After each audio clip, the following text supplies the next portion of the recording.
It looks so mundane, and yet it is so important. This is the Nord Stream pipeline, which has long brought gas from Russia to Europe. It's a mainstay for untold millions of people.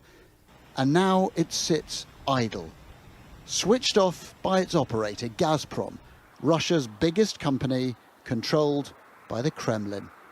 It's an act of economic aggression that could be as consequential as it was inevitable.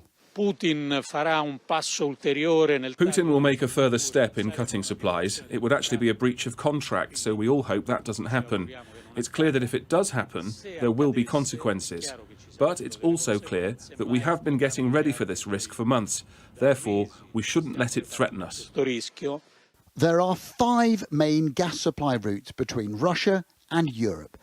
Nord Stream 1 is the biggest pipeline running from Russia to Germany. Before the war, it was delivering more than 150 million cubic metres of gas per day. In June, Gazprom cut that flow to around 60 million because, it said, of annual maintenance. But in August, the flow dropped again, now down to about 20% of capacity, and European gas prices doubled as a result. Then on Wednesday, Gazprom halted the flow of gas completely, citing a leak in the main gas turbine. And now the company says Nord Stream will remain closed indefinitely. This is the oil leak Gazprom claims to have hobbled the pipeline. Few think it's a plausible excuse. Russia is using gas supply as an economic weapon. For decades, Russia had been a reliable supplier of energy to Europe, particularly through the Cold War. They were a consistent supplier of gas to Germany. But what we've seen since the invasion of Ukraine, and even before that, Russia had been limiting gas supplies into Europe to push up prices and put severe economic pressure on the continent. It's a view echoed by Europe's leaders. Charles Michel, president of the European Council, says Russia is now using gas as a weapon and that energy independence is a priority. And there is a risk here for Vladimir Putin. Stopping the sale of gas will cost him billions at a time when he's fighting an expensive, protracted war, and Europe's money may not return. So this is all about uncertainty, demand for energy outstripping supply, and spiralling prices. The ripples of war always spread far. In this hardware store near Berlin, they're already getting ready for the cold season. Customers aren't rushing to buy fans, but anything that'll keep them warm this winter. We are insulating the house, putting insulating materials behind the radiators, insulating the windows too. We want to be warm in the bathroom, so we're thinking of buying an electric heater. That's if the electricity stays on this winter. For several months, electric heaters, but also solar panels, have been selling like hotcakes. This is perfect for those who want to be totally self-sufficient and produce their own electricity. It's about being ready for anything. Almost half of German households have gas heating. Energy sobriety is the new watchword. Germany's biggest landlord rents out 500,000 dwellings where the temperature will be lowered to 17 Celsius at night. No problem for me. In Europe, we've really nothing to complain about. There are so many countries where people live just fine without the comfort we're used to. Hans Steyreif is prepared. This winter, this retiree will use his wood burner. He's even ready for a total cut-off of Russian gas. If there's a serious shortage and supply stop, we are ready. We've bought a camping stove and, of course, a gas canister. With the looming energy crisis, the Germans are getting organised and bracing themselves for a possible tripling of gas prices. This Consumers Association has had a surge of calls. People on low incomes are already putting money aside when they can. They've already turned down the heating. But even so, they won't be able to pay these price rises. We're calling for a new aid package for German consumers. The Germans have rarely been so worried about winter. In Germany, coal is making a comeback. Here in Bexbach, a power station once marked for closure is being resurrected. It's one of several being brought back online to help fill the gap left by dwindling energy supplies from Russia. We need energy. We need energy in Germany and we need energy in Europe and there is lack of energy. You don't want to imagine if the people have to live in cold housing. To guarantee winter power, this coal-fired plant's got to be fully running by November. Horst has come out of retirement to help. How do German people feel about coal coming back? Because we have no other choice. We have to go for other resources, to replace the gas. Are you worried that you'll run out of energy or electricity in the winter? Yes, I'm worried about it, because we have to replace the gas again. And the prices of all energy went up tremendously. So what else can we do? Germany's pledged to totally cut coal by 2038, but the war in Ukraine has forced a temporary resurgence. Since June, Russia has slashed gas flowing here. This week, the main pipeline to Europe's being switched off for maintenance for the second time this summer. Germany is facing rocketing energy prices and needs to cut its dependence on Russian gas fast. Renewables and LNG gas will play a role, but they take time. Nuclear's up for debate, but coal fills the gap now. But coal is the world's dirtiest fossil fuel. And having lived in the shadow of the power plant for 15 years, Ron's angry the climate's being sacrificed. I think it's stupid. It's a decision made by people who are using the fact that the population in Germany has fear that they won't have electricity, which is not true. At this coal store, they've seen that fear in action, with some customers fighting over the bags. They don't hit each other, but the fear is great, and everyone wants the coal, Fritjof tells me. Germany's confident it can stay warm this winter, but the solution involves sacrifice and a green government leaning back on the planet's most polluting fossil fuel. As German residents worry about rising energy costs and supply shortages, one resident in the small village of Norendorf is finding solutions to curb the prices. Forest owner Heiner von der Osten-Sacken has offered all households in the area the option to connect to his heating system, which runs off spare wood chips, and almost all of them have accepted the offer. Descendant of a Baltic noble family, von der Osten-Sacken says he has enough wood to go around on his 370,000-acre forest. The branches of the treetops have no economic use and can be spared. I feel that we all have a duty to do what we can in our own communities if we all want to contribute to stop climate change. And for us, that means that we give people who installed their oil and gas heating systems here 30 years ago, directly after the fall of communism, as the mayor said, and who are now due for renewal, the opportunity to actually heat their homes with renewable, sustainably produced raw materials.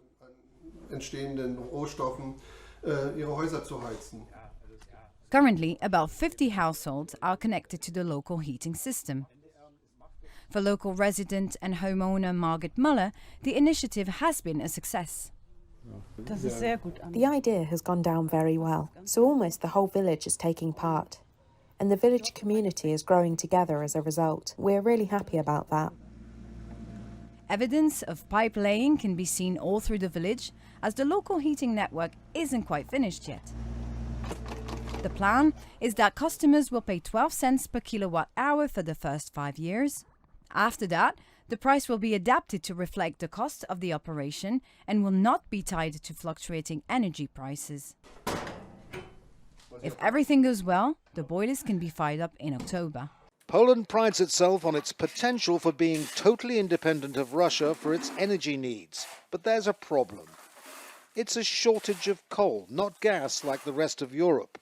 Raphael Rohr's coal cellar is normally stocked up for winter by now, but he can't find any coal to buy. And if he could, he'd pay almost 4 times what he used to. I'm not a miner or a geologist, but the coal is right here beneath our feet, and I've been trying to buy it for 3 months with 0 results. He's right. This region is rich with coal, but Polish production is limited, and the government has banned imported coal from Russia, even though it's cheaper and more suitable for domestic use. We didn't invest in nuclear power yet. We cannot rely on natural gas, so all we have is coal. When it comes to the heating sector, the situation is even worse because we were heavily dependent on Russian coal. Poland burns a lot of coal, 87% of the total for households across the European Union. Coal mines surrounded by queues of trucks can't meet the demand. And if people knew the level of profiteering going on, they'd be even more alarmed. There's a reason that truck drivers from all over Poland are spending days on end in queues like these. It's because the loads may be small, but the profits are big. Drivers are known to make at least 100% profit from a coal yard dealer, who will then raise the price by at least another 100%. This driver admits the sick and old will suffer. What the government should do is give pensioners a special allowance on coal, delivered to their door. It's sick. I don't want to profit from human misery, but that's how it is. The government says an annual coal allowance of around $630 a year will help, and ministers say companies are importing coal ahead of the coming winter. Polish companies are now importing coal from other countries, from Colombia, Indonesia, South Africa, and replacing with that the quantities of coal that were coming from Russia. It's a bit of a different logistics, so it creates challenges. But right across Poland, people like this homeowner feel the government isn't doing enough. For several months, more than half of France's 56 nuclear reactors have been shut for maintenance work. But they will be restarted in the coming weeks in time for winter, said France's energy minister after a special cabinet meeting to discuss the energy crisis.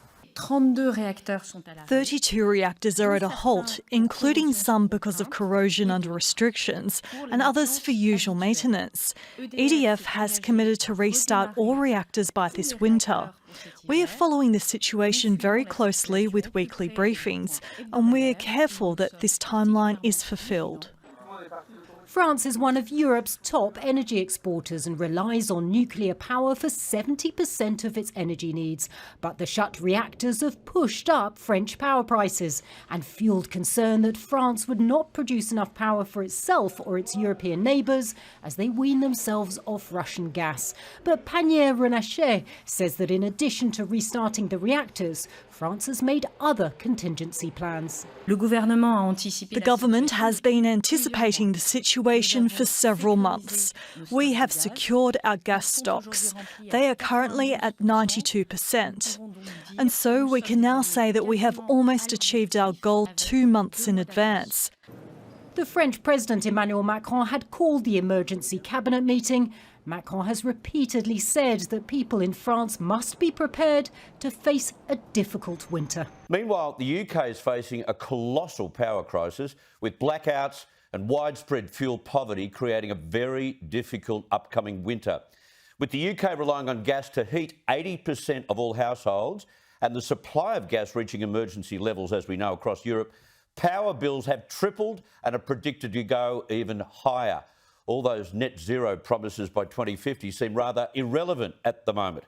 Joining me now live from London is former Brexiteer and now broadcaster Nigel Farage, who'll arrive in Australia later this month. Nigel, I hope you're planning to stay in Australia for the British winter. I can only imagine how cold it's going to get when the gas runs out. Well, you're right. I mean, it's amazing, isn't it, that for a first world country, today's Sunday newspapers are full of whether we're going to have energy rationing or whether, if we do get a very cold winter in February, literally the lights could go out, which means no heating. It'll mean basically life will come to a stop and tens of thousands will die of cold. And all of this because 20 years ago, we passed a Climate Change Act. We updated it with this massive commitment to net zero. What it means to sort of meet those targets, what you have to do is close down your manufacturing, let all that go to India and China, because that reduces your CO2 output. And then with energy, build lots and lots of windmills, tax the poor, put loads of subsidies on their bills, give it to the rich, give it to the multinationals, and don't produce your own gas. Don't produce your own coal. Don't produce enough of your own oil. That is the mess that we've got into. And the extraordinary thing is, you'd have thought this was all hard left socialist stuff. No, it's the British Conservative Party. Yep. It's Boris Johnson and others that have pushed this really, really hard. And anyone that dares to stand up and say, hang on a second, what are we doing? Well, we are called deniers. It's the modern day equivalent of being accused of witchcraft. That's the mess we're in, and you guys should avoid it. Yeah, this is a big lesson to all of Australia. And so we've just had an election after which the left claimed victory in the climate wars. Everyone gravitated towards the independent, pushing extreme views on climate zeros and cars, petrol cars to be thrown out by 2030, all of that stuff. But the truth is, Nigel, Russia and a lack of baseload power across the world has changed this green religion incredibly. We're seeing it in Britain. A lot has changed since then. And those that are claiming victory in the climate wars need to think very seriously about whether they're happy to live a very primitive existence. Yes, I mean, basically what you're talking about is not having a motor car, not getting on an aeroplane to go on a foreign holiday. You're talking about diminishing living standards. I mean, that's actually what they want. And oh, by the way, you've got to stop eating beef, stop eating lamb. I mean, the whole thing's unbelievable, but that's what they're pushing. Now, I think once we have a proper debate about this, the settled majority will be there for common sense. And yes, Putin has now put the squeeze on and has announced in the last 48 hours that the Nord Stream 1 pipeline that goes into Germany will not be reopening. So Putin has frankly got the West by the short and curlies, and the West very stupidly doesn't produce its own energy. Some countries can't. We in the UK have gas reserves estimated to be worth $1 trillion, $1 trillion, and we haven't as yet extracted a single barrel. So here's the problem. We get a new Prime Minister in the next 2 days. It's going to be Liz Truss, I've no doubt.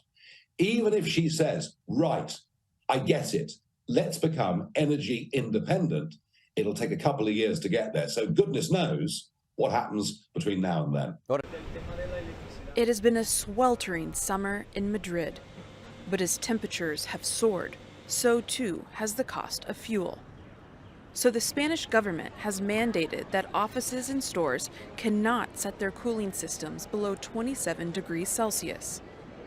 In an area dependent on tourism, locals are afraid the heat wave and crackdown on energy could scare visitors away. It's going to be impossible, because now we are at 18 degrees inside.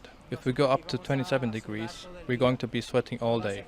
We won't need to go to the gym. The fridges give out a lot of heat and the customers are going to complain. Nobody's going to come in. But the Spanish government has already agreed with the other European Union countries to cut dependency on Russian gas by 15% by the end of the year. We have to comply with the agreements we have reached in Brussels. Spain also has a commitment of solidarity with the rest of European countries. Each country is free to choose the way in which it will meet the commitment to cut energy use. Here in Spain, that includes turning off the lights. Perhaps other measures need to be found, because I don't know up to what point turning off a shop window display light is going to make much saving.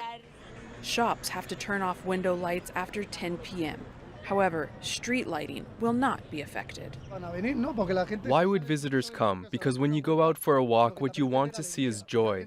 But soon we won't have lights. So if you decide to come to here and everything is switched off, you're going to ask yourself, what's the point? The measures will be reversed in winter, when regulations will prohibit indoor areas not to be warmed above 27 degrees. These are the scenes at a market in Chengdu when Chinese authorities imposed a lockdown this week. Many desperately grabbing what they could before the shelves emptied out. Some going to extreme lengths to stock up. 21 million people live here, and on Thursday, 157 of them tested positive for COVID-19. The government says just one case would be enough to hit pause.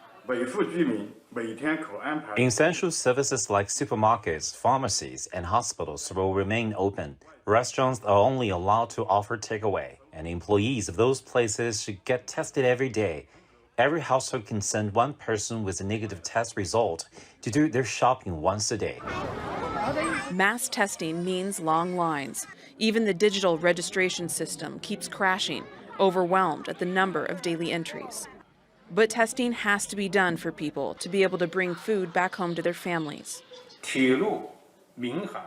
Flights, trains, taxis, and shared bikes are still available for residents. Medical workers and residents who have an urgent need to go out must provide a negative test result taken within 24 hours before using public transportation. Shanghai and Beijing know all too well what it's like during a complete lockdown. In May, the WHO criticizing the plan to achieve what Beijing calls zero COVID-19 cases in such megacities. We indicated that the approach, will not be sustainable. And considering the behavior of the virus, I think a shift will be very important. The empty streets of major Chinese cities are a reminder of the lengths the government is willing to go to stop the pandemic. And as the tensions mount in the South Chinese Sea, Taiwan firing warning shots at a Chinese drone that flew over an offshore island during military exercises on Tuesday. Taipei officials doubling down, vowing to counterattack if China enters its territory. Gordon Chang, senior fellow at the Gatestone Institute and author of The Coming Collapse of China, joins us now. Gordon, is this more provocation or is this the real deal? Or should we all get ready for World War III here? Well, we certainly should get ready for a heightened state of tension. And I believe that the U.S. forces worldwide should move to DEFCON 2. Two things happened in the last few hours. One of them is Taiwan shot down a Chinese drone over one of its islets, Lion Islet, which is 4 kilometers from the Chinese mainland. But more important, the Chinese refused to move their drone after the firing of warning shots. In other words, China is trying to provoke a crisis. And this crisis obviously could spiral out of control. And what we have right now is the situation which could very well end up in a general conflict in East Asia. You have a conflict in East Asia, a conflict in Ukraine, and that's really the beginnings of the world's next global war. Where's Joe Biden? How should he be responding? Joe Biden should be in front of a television camera right now talking to the American people about getting ready for war. The Chinese are not only involved in what is the biggest military buildup since the Second War, what they're also doing is they're mobilizing the Chinese people for conflict. And we see this in any number of different ways. So this is a total society effort on the part of Xi Jinping, the Chinese ruler. We don't know what's going on in the Chinese political system right now. The guess is that Xi has consolidated his power and he's now going after neighbors. If so, the United States needs to be very firm in this. We need to be clear, saying we will defend Taiwan to prevent the Chinese attacking. Anything can happen right now, Todd and Ashley. So, Gordon, is the U.S. military prepared for something like this? Can they handle this? They're not prepared for a number of reasons. First of all, the Navy has been broken for a decade. The Air Force is not in great shape either. And also, the political leadership of in the Pentagon is not, I think, mentally prepared to fight a general war. They're much more interested in things like, woke culture and the rest of it. But also, they believe that if a conflict with China comes, it'll come no earlier than 5 years from now. And that's why they're retiring ships and planes. They need to be ready for a conflict with China in the next few hours, not 5 years from now. Well, the good news, Gordon, is that if the battle comes down to pronouns, it looks like we will win there in the U.S. military. That is sarcasm. If Joe Biden had demonstrated strength throughout his term, when you look at places like Afghanistan, would China be doing what it's doing right now? I don't think so. When Afghanistan was falling, the Chinese propaganda was that when China invaded Taiwan, not if, Todd, but that when China invaded Taiwan, the U.S. would not rush to the island's defense. We, of course, saw not only the calamitous withdrawal from Afghanistan, but the failure of the West, the United States, the European Union, and Great Britain to deter a far weaker Russia in Ukraine. I think the Chinese have taken that on board, and they believe that the United States is not prepared to defend anyone at this particular time. Now, I'm not saying they're right, but that's what they're thinking, and that's extremely dangerous because deterrence has broken down. And the most dangerous periods in history are those when a country like the United States tries to reestablish deterrence. That's when things go horribly wrong. You know, let's turn to this, Gordon. It was a long-awaited UN report, and it's citing patterns of abuse in China's treatment of the Uyghur minority. It was a 48-page report, and it was drawn from interviews with former detainees at 8 separate detention centers in the region. Were you shocked by this report? I was shocked that it was so weak. Well, actually, we shouldn't be. It's the UN. But the point is that both Secretary Pompeo and Secretary Blinken both designated China as committing genocide. And that's clear from all the information we have. Why the UN couldn't dig that out itself and say those words is just wrong. And the question here is, what use is the UN when it can't tell us what the truth is? So what use is this report? I mean, paper's nice. We all like nice reports. But what happens next? Will China face any real consequences in light of this report?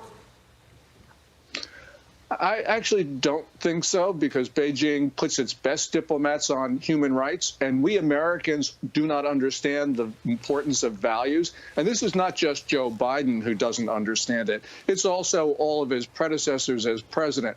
So we are all responsible for, I believe, undervaluing China, America's most important weapon, and what China is most feared about, and that is the attractiveness of our values and our form of government. And we need to start understanding that, because that is the dividing line in the world today. There are totalitarian states on one side, and there's the United States and friends on the other. And at this particular time, that's the way the world may divide into war, because it's certainly looking like that, Todd. Just day after day, we're getting closer and closer to global conflict.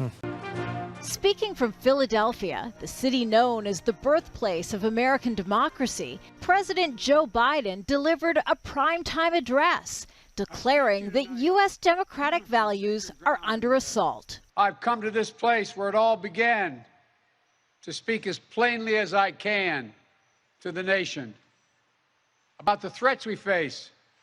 Using sharp and combative language, Biden targeted his political rival by name repeatedly, former President Donald Trump. Biden has called Trump's Make America Great Again, or MAGA Republican followers, semi-fascists. Donald Trump and the MAGA Republicans represent an extremism that threatens the very foundations of our republic. With just 8 weeks until voters go to the polls for midterm congressional elections, and Trump now the focus of a criminal investigation into alleged mishandling of classified documents, Biden's sending a message that a vote in November for some opposition Republicans is a danger to democracy. But Republicans fired back with their own speech. President Biden has chosen to divide, demean, and disparage his fellow Americans. Why? Simply because they disagree with his policies. They accuse Biden of weaponizing the federal government to eliminate his political opposition. Joe Biden and a politicized Department of Justice launched a raid on the home of his top political rival, Donald Trump. That is an assault on democracy. Republicans also accuse Biden of mishandling the economy and being soft on immigration. They're issues that, in recent months, caused Biden's approval ratings to plummet. The White House hopes this forceful rebuke of Trump and his followers will turn things around.